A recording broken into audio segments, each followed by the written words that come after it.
Okay? So chapter 7 was introducing you to the idea of a line, at least in a formal way. You guys have known what lines are your entire life.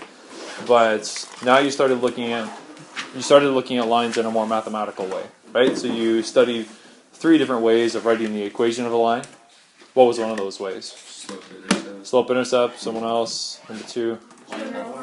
Slope point form and general, right? And each form served different purposes and was created in different ways and has different special characteristics and so on. And then in the last section you learned about the properties of parallel lines and the properties of perpendicular lines. Chapters 8 and 9 is strictly devoted to taking multiple lines, graphing them on the same graph, and trying to interpret what They mean. that picture tells you about the problem that you're solving. Okay?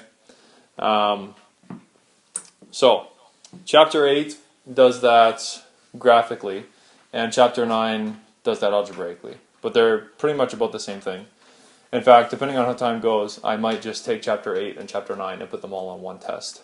So you'll have a chapter 8 and 9 test rather than chapter 8 and chapter 9. But we'll see how time goes. If we get a little bit behind, then we'll do that. If not, then we'll keep it the same. Okay? So, chapter 8 is all about modeling problems that people experience in life. You guys have problems sometimes? Oh, yeah. Yeah, right? Okay? And helping them find solutions using mathematics. Okay? The prime focus of this chapter is to create and solve what we call a system of linear equations. Okay?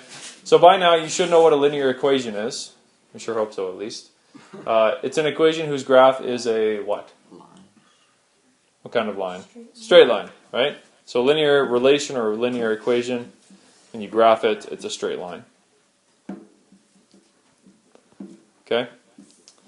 A system, this is an important word, a system of linear equations is when you have 2 or more linear equations modeling certain behavior in a graph or in a problem. Okay, so I have an example here. Let's say a cell phone company offers you 2 different plans for your cell phone. Okay, and just a disclaimer: these plans are lame. No cell phone company offers plans like this. But just to keep things simple, we use a basic example, even though this is like outrageous. Okay, so plan A at the cell phone company offers 30 cents a minute. Plan B charges you $15 a month plus 10 cents per minute that you call. And again, that's completely dumb by today's standards because nobody would pay 30 cents a minute. Right? You would get like a chunk of minutes that you would pay every month for, or even the rate per minute would be a lot less. That might be like a long distance rate or something like that. But who cares, right? This is just for the purpose of the example.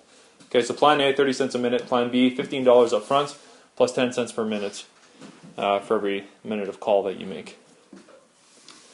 I've created a system of linear equations. Again, it's a system because there's 2 or more, linear because they're both linear equations, that represents the cost of plan A and plan B based on the number of minutes, M, not X, that should say M, a person spends on their phone.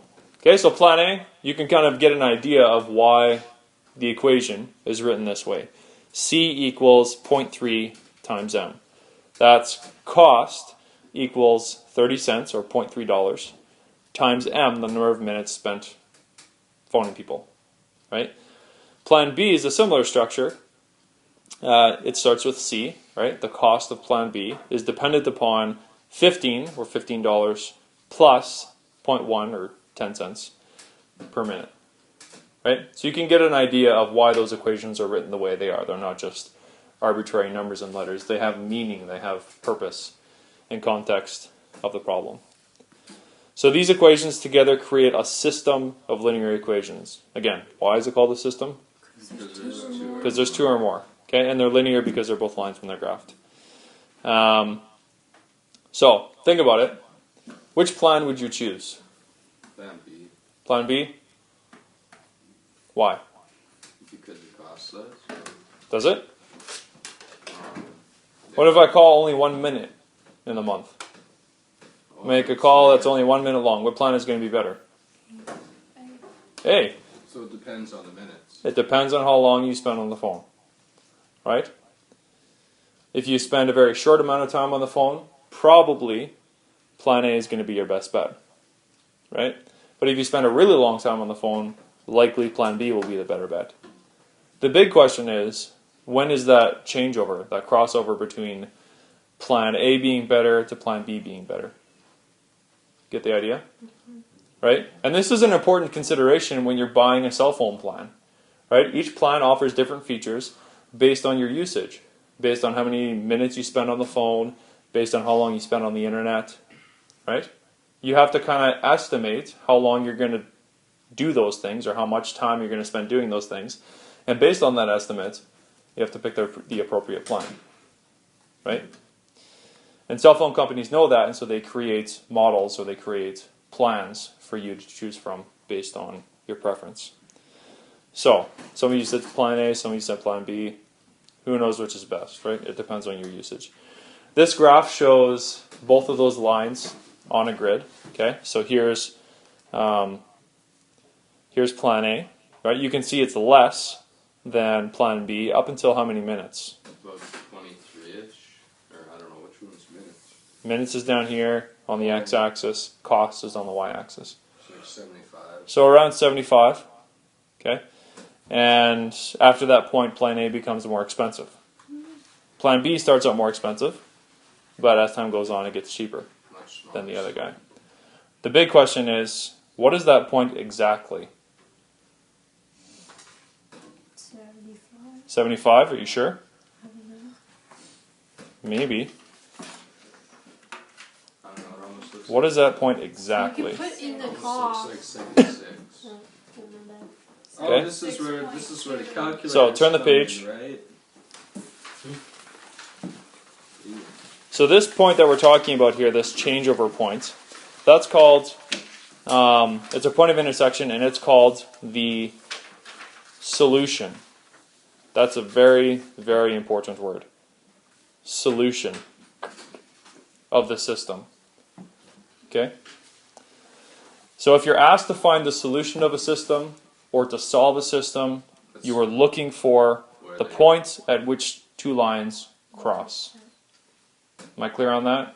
Because that is like all of chapter 8 and 9, that one sentence right there. To find the solution of a system of equations is to find where two lines intersect. It's 2 chapters in one sentence. Wow. Am I clear? Okay. So, it is the point at which both equations are the same. Okay, and it is the only point at which they're the same. You can see for all other points on these 2 lines, you have different values. Right?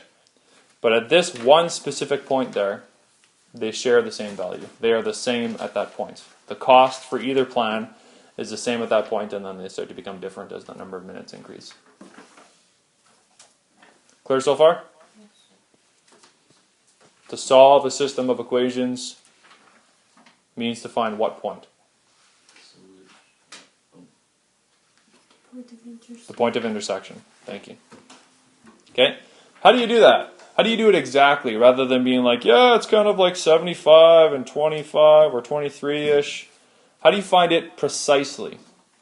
Find the equation for each line. Got that?